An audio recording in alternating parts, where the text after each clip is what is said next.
So we have your women's college basketball. And there's just eating some supper. Right there.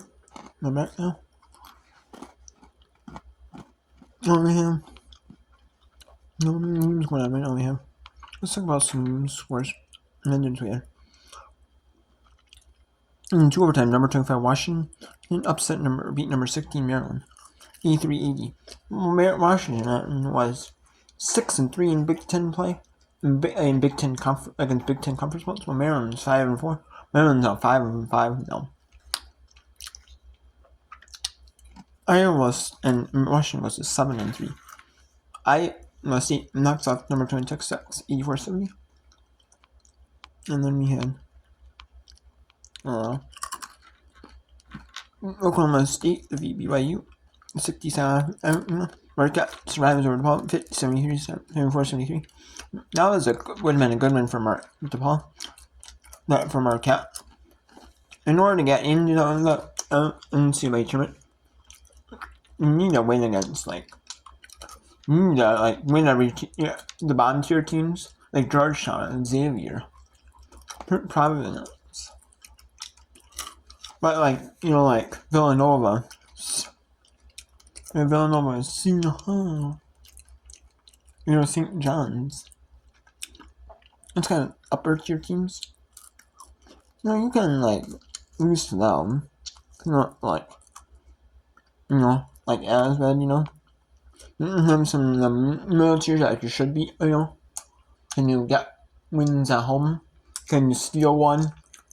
Maybe one here, one there on the road, Then we have the South Dakota State 67 versus Texas, and South Dakota State 85-41 over Omaha. And on Peacock, number 1 UConn blowing out Xavier 88-35. Rice 61-50 over Temple with 34 seconds in the fourth. Rice is going to be that. Still beating the American. Fresno State 31-27 over 39 cents in the third. 36-33. Arizona State 6-25 in the third. And New Mexico 33-24 UNLV at Huffington. Now we're just in blowout kind of territory, Some of these right now our games are in the third are close. In the fourth, it's not blowout. I mean, it's kind of decided though. In the territory, just a Western Nebraska and Temple Rice. Rice is 7-0 in the American now. They're going to go 18-3. 8-0 in the Americans.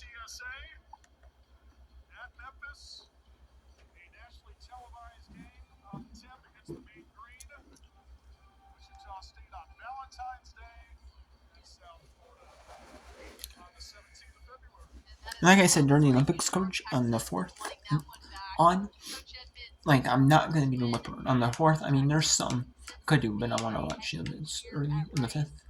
So, early.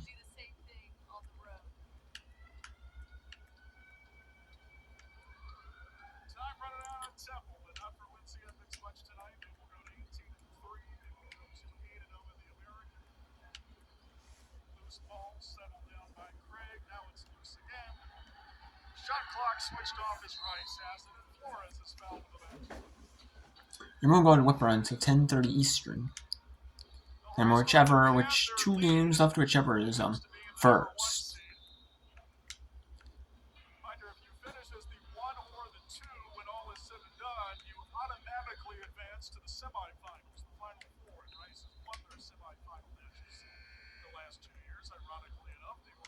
Now they have it now this year where the men and the women are playing in the tournament the same time.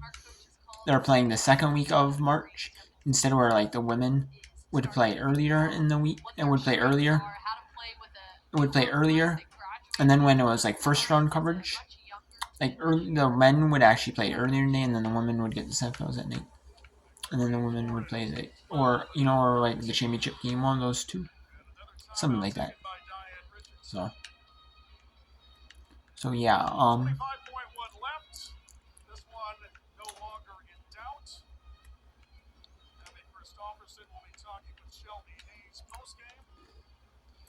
So yeah, that's how it is. I mean, it's just kind of, you know, it is what it is. I mean, you know, I like that the women had their own little time. But but then the men are doing the same formats where they play, where the women, where they play, where top two teams automatically get a bye to the first round, then 3 and 4 will play in the quarters, 5 and 6 will play in the second round, I believe, and then 7 and 8 in the first round, 7, 8, 9, 10. I believe that's how it is. I mean, I could be wrong, but that's essentially what they're doing. It's kind of like, you know, how these other tournaments, like Sun Belt tournament, like the Sun Belt tournament does it. There's other conferences like the Sun Belt. That's how Sun Belt does theirs. You have what else?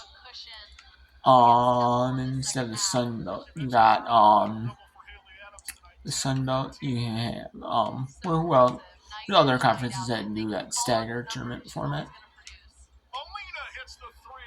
I can't remember who else.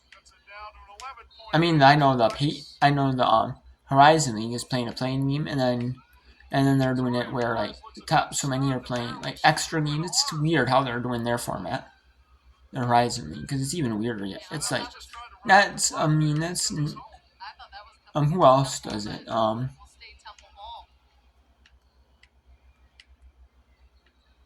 The Metro Atlantic Athletic Conference. They do staggered games. I like it where they have it, you know, like where it's like how I like how they do it in like like you know where like the top team, or if they have like 12 teams, say 4 get a bye, you know. I like that way better. But I mean, it's like the Sun Belt. The Sun Belt's the most familiar way. The Metro Atlantic Athletic Conference does do it that way, you know. I mean, actually, no, they don't. They just do 2 quarterfinals one day, 2 quarterfinals the next. That's it, actually.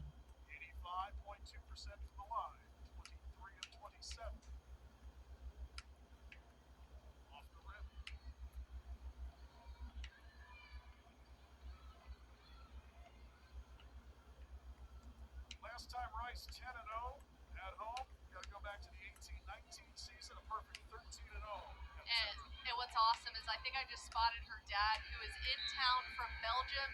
She mentioned us how excited he was that he was going to be here for a couple of weeks, and how awesome he gets to see his daughter have an awesome night. 13 points, 1 rebound, 6 assists. A great night for Luann Batty-Suni with 3 for 6 from the 3-point line. It's a 9-point win tonight for the Rice Owls, staying undefeated at Tudor Fieldhouse in the 25-26 season. They win 65-56 over Temple. It was a battle at times tonight, Brooke. But Rice, they continue to dominate in the conference. And Rice, 13-game win streak. They continue 13 in a row since their last loss. You know, they were 5-3. They went 18-0 now, which is wow, just wow. And then we have Nebraska 81-65 Northwestern. And the number 1 team in the country, UConn. UConn was the national champions, and they haven't lost since then. 97-3 in Rice 65-56 over Temple. They have not lost. They won their national championship, and they haven't lost this season. That's a really good solid season for the UConn Huskies. So we have fourth quarter action. Nebraska 81-65 on Northwestern. Whoa, Fresno State 35-33 Wyoming. And then Arizona 43-35 over Arizona 37 over Arizona State. New Mexico 33-24 over UNLV, which is crazy though. So let's go to Big Ten Plus. Let's go Big Ten Plus. We have Northwestern and Nebraska live.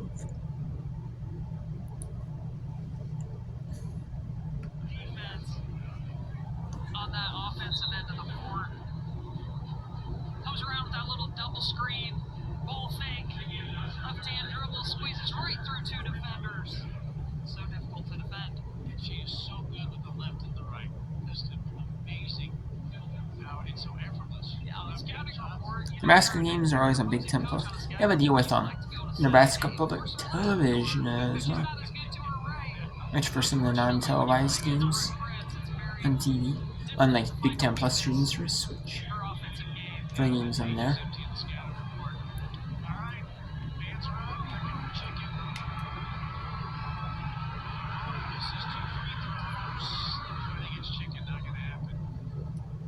Thomas, you've said it.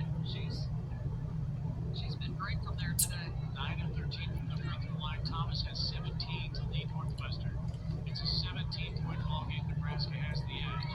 3 minutes remaining. Northwestern only has. We have had our first foul out. It would have been amazing if we didn't have one. Mojan is done. Let's watch the rest of the game from the Nebraska bench. Robin over Thomas. Rolls off. Thomas will rebound. Defense that time in the post. Keeping her feet. Not trying to block a shot. And then rebounded by Thomas. Thomas may have gotten away with a double dribble and paid off on the basket. 83-68. I'm not sure there was any mind-up about it. I think she got away with it. That was a very good idea. That was a bad idea. It's absolutely double dribbled there. That's how you really can see it. Hey, leaves it for Bobby. And a foul is called on Bobby. That's her fifth as well. Officials must have heard you talking about how fun it'd be to not have to defend all them. I didn't say fun, I thought amazing. Amazing. Again, this is just a physical play by Maupin. Great acting job there by Walt, in my opinion. She extended her arm a little, but probably not a lot there. 43 fouls have been called tonight.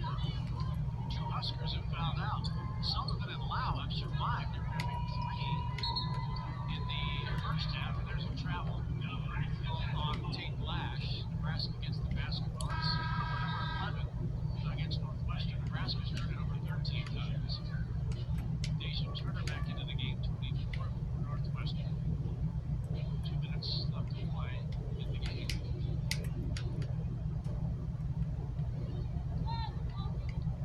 Here's Prince. Wildcats. Back to Prince. And across the timeline. It's so difficult to press Mark Perez, Callan Haig. They're great at putting the ball in their hands. Ball handling ability. To the left. I was mentioning earlier in my conversation with your Sullivan, Amy Williams, and Sullivan gets to as to whether or not Brent Francis could go down as the greatest player in Nebraska women's basketball history. And she said, if you look on the wall, you see the retired jerseys of Ortiz Ivy, Karen Jennings, Kelsey Gershman, and Jordan Hooper. And she told her on her recruiting visit that, one day you could be up there. And I think we're not even 2 years in front of her career. And she's closing in on, she could end this season maybe with 1,000 points in her Nebraska career. Might take a little bit of work, but she's already closing in on 800. That's amazing what she's been able to do. Unbelievable. And if you think about the amount of assists that she has each night as well, how she is the court leader, the vision, how many minutes she has to play, and how hard she has to play defensively against some of the best guards in the country. Look at that one, looking off Lameager. Loves the hair down. Oh, yeah. Yeah. Got that right. That's a good role model. Virginia ponytail. She's as good as advertised, but she's such a coveted recruit, and just a lot of joy around the Nebraska camp. She decided, I'm going to stay home, and I would like to make a difference here, and she has, and she's improved herself not just well as a player on the floor, but off the court as well as those women on the floor we saw a moment ago represented Nebraska women's basketball. Nebraska athletics in the state in general. And there's a reason Amy Williams isn't willing to say it quite yet. She knows what Ortiz Ivy, Karen Jennings, Kelsey Griffin, and Jordan Hooper mean to the state of Nebraska and this basketball program. I remember the more Ortiz Ivy and Karen Jennings days as tremendous leaders and great representatives in their own right. So fun to watch. The old Big 8. Big 3 there for Harder. She's played a very efficient game. 17 points for her. That's her third three-pointer. You know, one player that's really impressed us has been Eliza Moffitt. She's exited the game because of fouling out, but her 94-point game tonight was really effective, and I think frustrating too for those freshman players. Yeah, one of the reasons Ruth Prince is so good is because she has a great basket for a layup. She's always active and finds the ball near the hoop and then Oh, let's actually go to the Mountain West Network.